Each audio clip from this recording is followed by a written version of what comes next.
Good evening mga trigger. Ito na mga trigger yung ginawa nating DIY na na Calandius oil. So ayan So sa maghapon ilang araw kong walang upload pero kasi nabisi ako rito. Ay mga trigger kita ko sa inyo. Dito dadaan yung used oil punta rito sa loob. Ito yung ginawa ko kahapon, binarinahan ko siya. Ano lang to mga trigger, kaldero lang ito dalawang kaldero.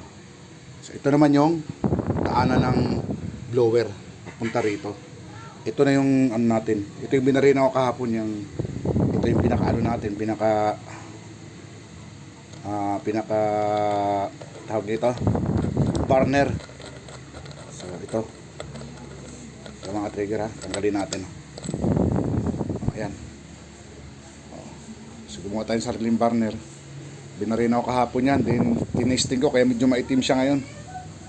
Then para tumibay yung ating malit na kaldero, sinemento ko yung paligid niya. Ayan. Di pa yan tapos mga trigger, bukas pupunuin natin ng rito, semento.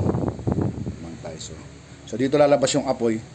Dito lang papasok yung langis. Ito yung mga trigger yan yung tubo, yan yung maliit ay maliit na yan. Ito yan dito, ito yan. Ayan.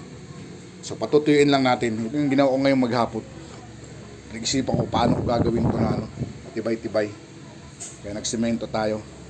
So ito yung pinaka burner natin. So bukas makikita nyo, testing natin yan.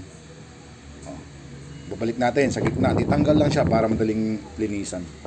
Balik natin sa gitna. So yan yung magiging pinaka burner niya. Subukan natin yan bukas pag natuyo na. Okay. So ganun lang mga ka-trigger kasi napakamahal talaga ng gas. Tinakpan ko muna para di pasukin ng dumi.